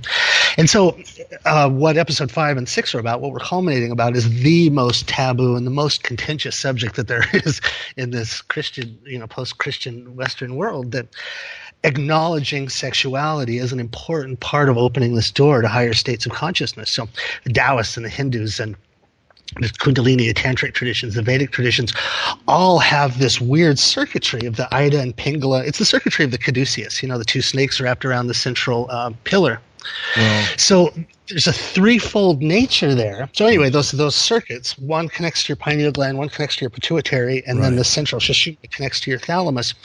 And that's the third eye. And the way you activate that is through these exercises that involve sexual retention. You know how in the old days your coach would tell you before a big football game, don't have sex the night before a game? Oh, yeah, every Thursday. I remember that, man. Don't do nothing stupid and leave the girls alone. You get weak legs. Yeah, and there's a reason why they say that. And oddly enough, in the Western culture, it's kind of been forgotten in the sands of time. Why do people even say that? But it comes from this ancient mystery tradition that is, it's a huge part of your consciousness. That is literally the third brain in your body, and that all of alchemy is about using these natural influxes of energy. So the energy to create a life, imagine what kind of mojo and magical whatever, hyperdimensional technology goes into creating a life. And it turns out that if you're not constantly expending yourself sexually, this is more for guys than girls, this physical, spiritual presence starts happening, and you start accessing these higher bits of consciousness. And this was just absolutely the foundational bedrock of the pagan religions, the tantric religions, the Kundalini religions. And to this day, I know that you participated in modern esotericism. I'm very fond of the OTO, and but in Masonry and in the Golden Dawn, as you mentioned, this stuff's all there. It's quite well-kept secret, and it's fairly buried. And oddly enough, in the Eastern cultures, they're quite open about it, and they wear it on their sleeve. But in the West, it's present, but just guarded. I'm sorry. No, you're all right. They call it, when you hear that, they're practicing sex magic, right? When you hear that, that's what scares people off. And don't get me wrong. In my opinion, some people probably do take this to maybe a dark place. However, if we know for a fact, we can base our experience on this, everything that you talked about, right? We can, when it comes to energy and consciousness, we know in our experience what happens when we hold back, what happens when we wait until we're with somebody that we truly love, when we make it a truly sacred thing. We know the difference. We know the difference between the animal energy, at least I do, and the sacred energy that it was designed for. And because it's been so repressed, I believe, is why we have so many taboos to begin with. Yeah.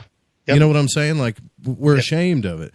And even in the Bible, it's like, hey, we're naked. And even God was like, wait a minute, who told you were naked? The cats don't care, right? And it was a snake that started all that trouble. Snake in the tree. That's pretty significant. And if you look around, in fact, so everywhere, all the tantric traditions, it's always about these two intertwining snakes climbing up a tree. There's some great Da Vinci paintings of Adam and Eve in the garden, and he very cleverly made the snake look like two snakes, one red and one white. It's all in Renaissance painting, man. You look at the Mona Lisa, you just look at it. What are you looking at? Right. You're looking at masculine and feminine together, and if you look at the background, what they're, they've got the water and then the dry. They're showing it to you there. Yeah, they hid this stuff in Renaissance paintings too.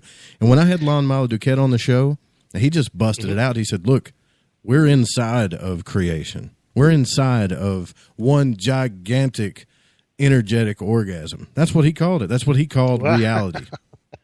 That was Lon saying that. And the more he's right. But I mean, the more you look at how things work in the universe, everything in nature, how creation happens, that is the tipping point of energy, the male and female energy, when it comes together. And the Christians and Christianity, does that word bridegroom ring a bell to anybody? What's a bridegroom? Or the marriage chamber, the wedding chamber. It's so explicit there if you know what you're looking for. Yeah, so it's not something that I do believe some people say, oh, well, let's just do sex magic, and they go out like you hear about that stuff. But I think that they're not understanding how sacred it really was, like how special this energy really is. And nobody wants to talk about it. Let's be honest. Yeah.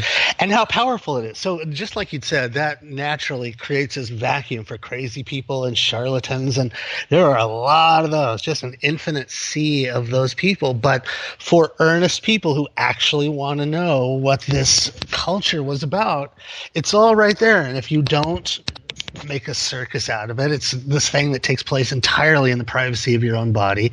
It's what all the alchemical traditions were all about, that you are the Athenor, you are the alembic, where these things take place. And it's not just you, but it's a very specific place in your head. So if you've seen the first few episodes of the new Magical Egypt, it couldn't be more clearly schematized. When you turn sideways, when you look at someone's head from the side, the pineal and thalamus and pituitary literally are the Eye of Horus. It is freakish the first time you see that. And the schematic tells you something interesting that Gary Osborne did in the show that I'd never really heard anybody do so clearly.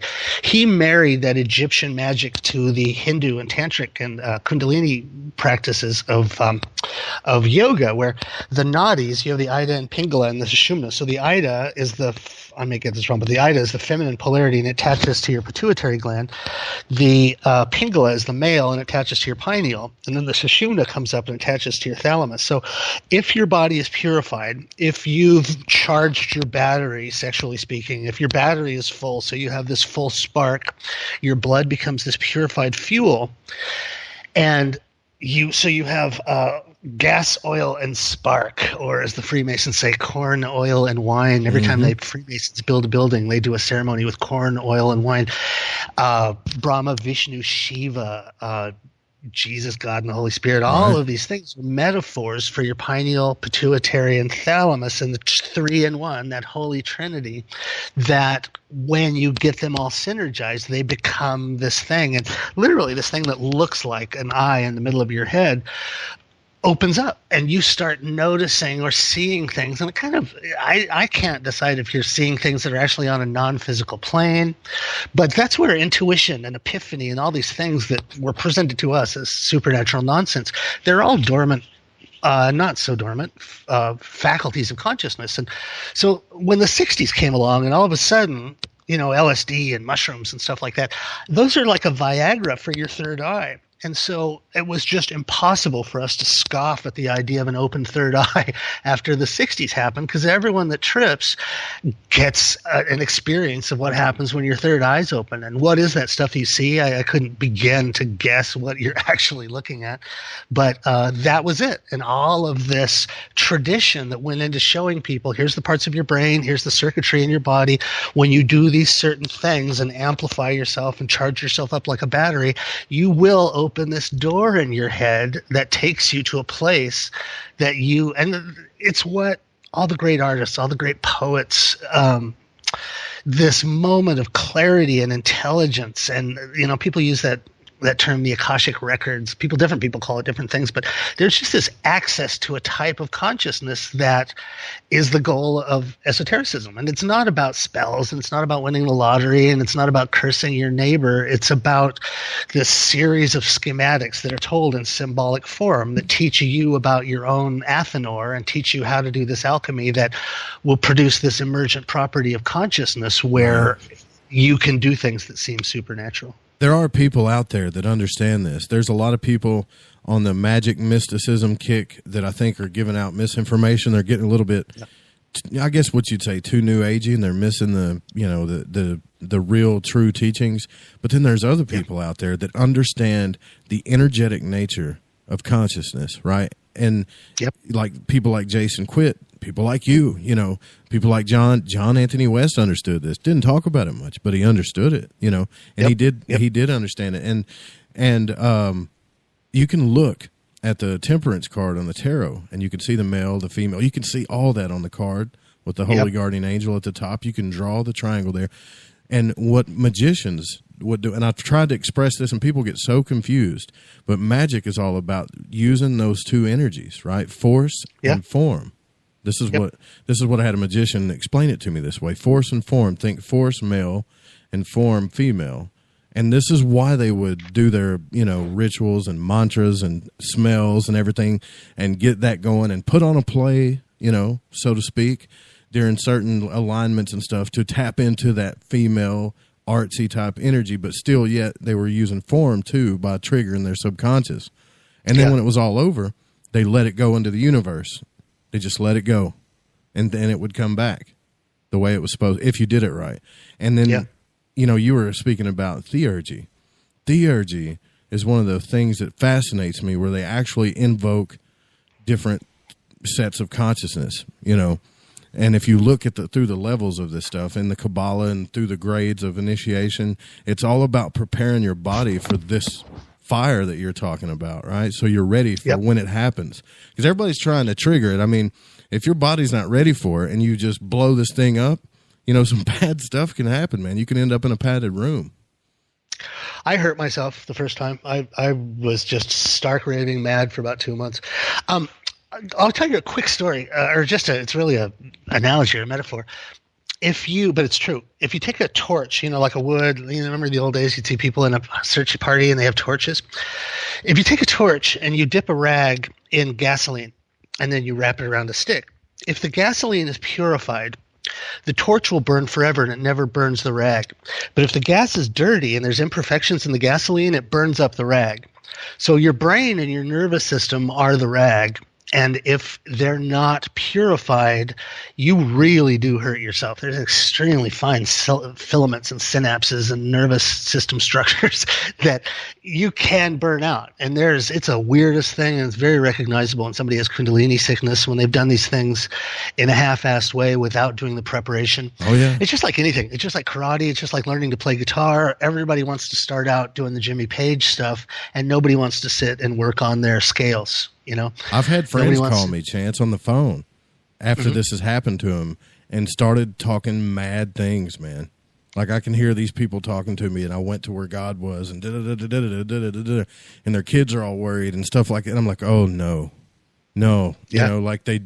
And sure enough, they ended up in the hospital, and they had to come back from that because these weren't bad people. They were doing great spiritual things, but they weren't.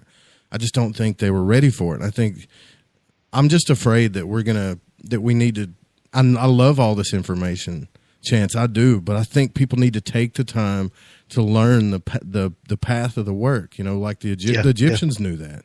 And the solution is really embarrassingly simple. This is literally what the structures of yoga were created for. That if you go down a path, and Aleister Crowley was he was pretty much stated whenever he could. The word yoga means union. And Aleister Crowley, his whole thing was union. And when you talked about the uniting of male and female energies into a union, when you're uniting pineal, pituitary, and thalamus together in a union, yoga is this thing that Christianity would never acknowledge. I don't mean to keep beating up on Christianity. all the major cultures have their own operating systems and, Sure. and whatnot. But these old cultures that the West tends to laugh at and snicker at and stuff, they really don't try and hide the fact that this is all about this electrical circuitry, this psychosexual spiritual circuitry in your body.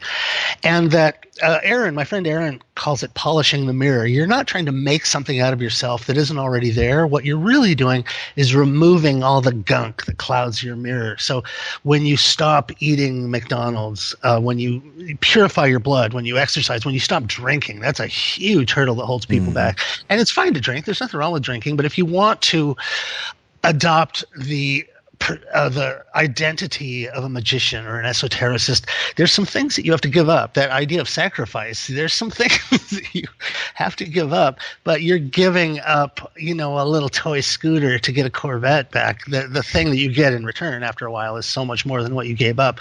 But it's not what you expect of the West, the typical Westerner. And if you do these things, you will be rewarded. If you, I don't know how graphic we can get on your show, but if you can make it past 30 days without having an orgasm, you are fundamentally different. You are fundamentally a different person.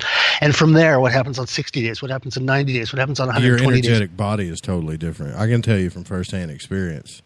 Oh, good on you. Yeah, and it's not easy, but your energetic body, you are a totally different person, for sure, yeah. It involves the sacrifice. You sure get why that word sacrifice. When I was doing this really actively, I got up around 120 days once, and I started noticing that strangers would touch me more. Like people would make up reasons to come by and touch me and say something to me. And about you, man. Yeah. And it just was weird. It got kind of weird. And I don't know if I said this on Zucker's show the other day. There was this super schizophrenic, just absolutely out of it Vietnam vet that lived on my street in Santa Monica, like literally on the street. And he was oblivious to everything. And he just would mumble to himself. And it was just catatonic. And when I got at this place of unusual accumulation, I walked by him one day and he looks at me like he was surprised to see me. And I'd never seen him actually look at anything or acknowledge anything before. And I stopped and I looked at him and he stopped and looked at me. And I never did really understand what that was about. And of course, it could have been just my imagination or a random coincidence or something. But you start to feel like you have this presence on another register, which is very much the case. And all those stories of the Immaculate Conception, that's you, baby. You're your own Mary. You're your own Mary, you're your own Joseph, and there is this metaphysical thing that can arise in you if you understand how to synergize those two opposite polarities. And that is the veiled thing that's been speaking out behind religious metaphor, wherever you find it, and artistic metaphor. Now, you got to think about this for a second. Why? Now, just really think about this. And as far as agendas go, why would they want to truly hide a message that would empower people consciously, spiritually, and better the planet? As it turns out, I spend most of my time thinking about this. And the only thing I can think of is this. When you have chickens in a cage, when you're Zaki Farms or you're a chicken farm, you don't want the chickens to know that they know how to fly. You might paint a blue sky on the inside of your incredibly cramped chicken cage to make the chickens have less stress so that they're, more tender meat, but you're not really there for the comfort of the chickens. And there's some obvious things you could do right away to teach the chickens some things that would make their life a lot better, but that's not what they're there for. And I recently saw this show called Ring of Power. It's just on YouTube. You can look it up on YouTube, Ring of Power. And it talks about how every country is really a farm for the produce of its citizens. So when I left America and came to Australia, I had to change owners. I had to literally stop being owned by America, and now I'm owned by the Queen, who never comes around to clean my cage, by the way. Yeah, I forgot to tell everybody, you're in Australia. Yeah, so I'm an Aussie now, yeah. So anyway, that's why that it seems obvious that everyone would want us to do this. But from a governmental standpoint, when you govern people, governing is very much about disabling people to a certain extent that they have to comply. When you live in a city, after living in Los Angeles for 20 years, I moved out in the country and I'm way the hell away from everything. And I'm a genuinely free man. That you have to give up some of your rights if you live around people. And you don't realize how completely controlled and squished and squeezed and denuded neutered and, castrated in a lot of ways. You are when you live in a complex society where there's layers and layers of people who have authority over you, and collectivism, that your individual needs aren't as important as the needs of the group. And so there's a lot of reasons for keeping people disempowered. In the old days, they liked to let everyone believe that the earth was flat because nobody ever mutinied. Nobody ever mutinied when you conscripted people if they thought the earth was flat and they never knew how to get home. So it's this basic thing about business management, about government, about any kind of control freak who derives his power from a collection of people. The less those people know, the better. And I really cannot escape from the fact that in the modern world, we're being harvested for something, and whatever you want to call that thing. I think about that all the time, man. I think about are we being messed with? Are we being tampered with? Are we being, as somebody like looking down on this globe, like we're just fishing here, just killing each other, and the only thing that we can get close to is in truth is art and parables, and it's like this big tease, right?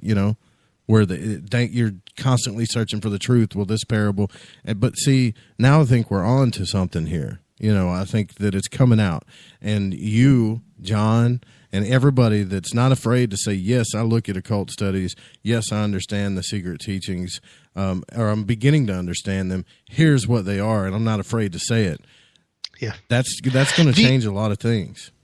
The powers that be, I would have occasional brushes with Rupert Murdoch at Fox, and more than that, this pervasive attitude of hatred for the internet.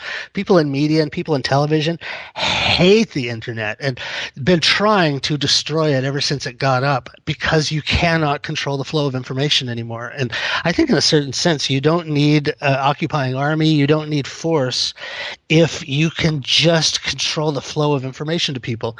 And the empowering nature of the internet has really subverted a lot of the psychic stranglehold that authorities have had over us for a long time. And so it's just this unstoppable force of having unbridled access to information, because people are smart.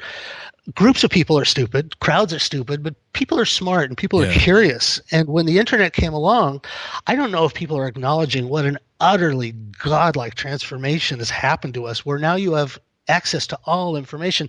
So all these old charlatans and chicken farmers that used to profit off of our ignorance can't do that anymore. And that's why, every year there's some new attempt to ruin the internet, because it's empowering in this way that no one can control.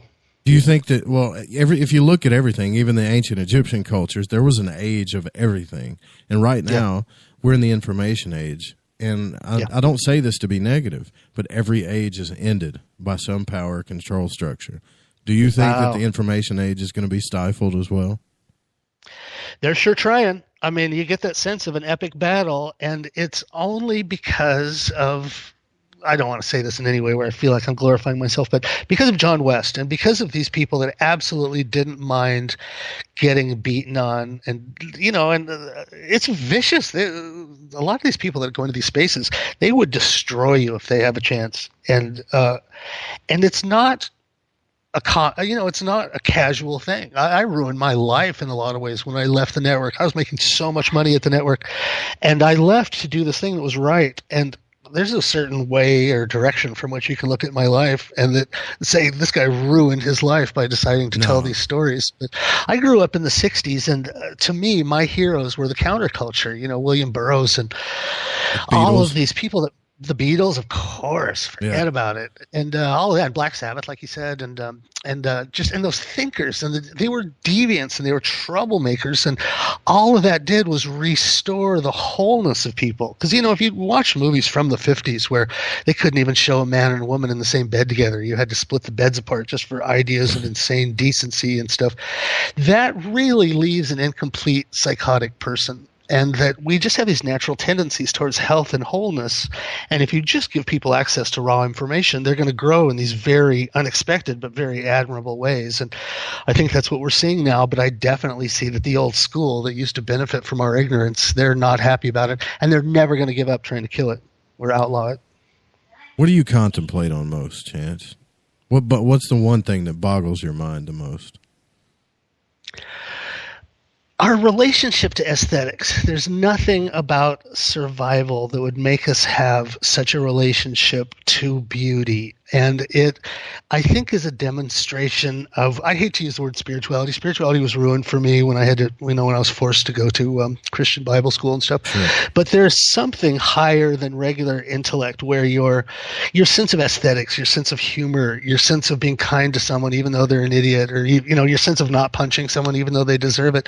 There's these issues that really have to do with beauty, and things like, why would you see someone's face that you've never seen before and instantly fall in love with them? There's nothing in the physical world that would explain why we're so attracted and why we're so restructured by beauty. And so I live in Australia, which is this really hip place. I have a neighbor down the road that just casually said something about smoking marijuana, where there's this plant that's our companion plant, and your brain was built to process this certain chemical in a certain way that amplifies your IQ in a certain direction.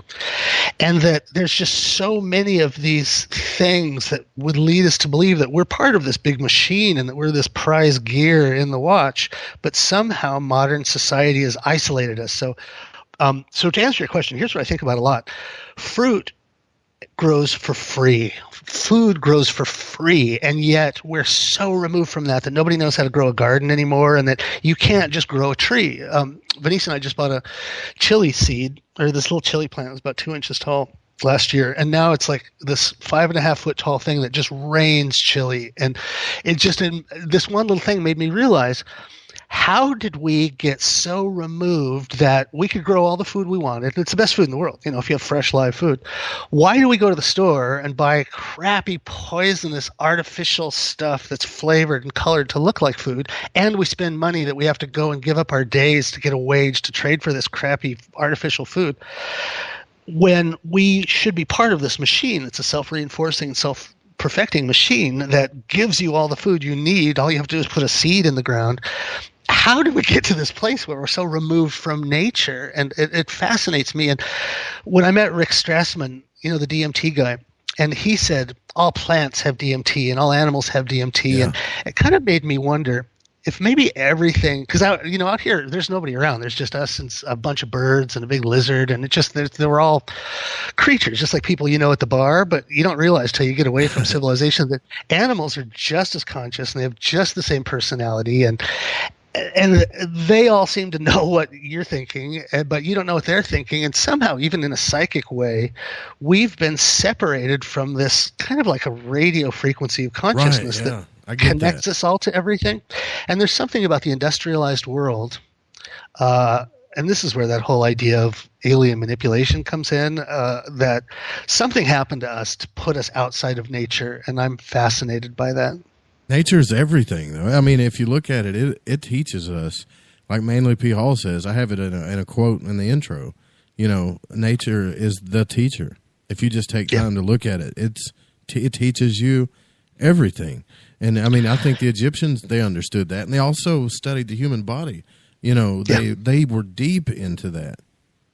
So this latest research we've done that shows, for people that haven't seen the new Magical Egypt, we have the new team, the research team is all artists, and we found example after example after example of these really complicated schematics of the brain. And you could pull the brain apart, and there's just no way by looking that you could tell that this part of the brain is this and this part of the brain is this and it does this. And somehow not only did they know what parts of the brain did what, but in their artwork and in their architecture, they incorporated these schematics that really do show you where the different parts of the brain are, what does what, and that it's this owner's manual. Isn't it the weirdest thing in the world that you buy? For me, I get a pedal for my guitar, or you get a car, or you get an appliance, and it comes with this really extensive owner's manual that tells you all the stuff that it can do. And you've been given the most complex machine there is, even just your body without a brain, but then your body with a brain. That's some really complicated technology, and nobody has ever given you an owner's manual. And so the one question that science can't answer to this day, Western science, is what the hell is consciousness? What the hell even? What is it? That is a philosophical question too. That the like Manly P. Hall and all those other, that's what they would contemplate on. What is consciousness? Yeah. What is it? And why can I see this in my mind? Why can I smell something that's not here? Yeah, why am I me and not you? And I mean, that's weird. Your attention. Why do you, the whole sleep thing, why do you sleep? Where do you go when you sleep? And so it appears as though the subject, the meat of the mystery schools, was this teaching on the anatomy of your consciousness. And so Western science coming at it from the basic tenet that there is no such thing as consciousness, or consciousness is a byproduct of your electrical impulses and chemical stuff, they're never going to understand this message. But as it turns out, there is this very perfect, sophisticated, codified science that is really the only thing worthy of living through the ages. And as you astutely pointed out, very carefully designed so that languages could come and go, but this information is always there, and it's always radiating its truth. And that truth is, it's a big magic mirror that you get to see parts of yourself that you can, helps you scratch things that don't exist in physical space. So, and that's, yeah, go ahead.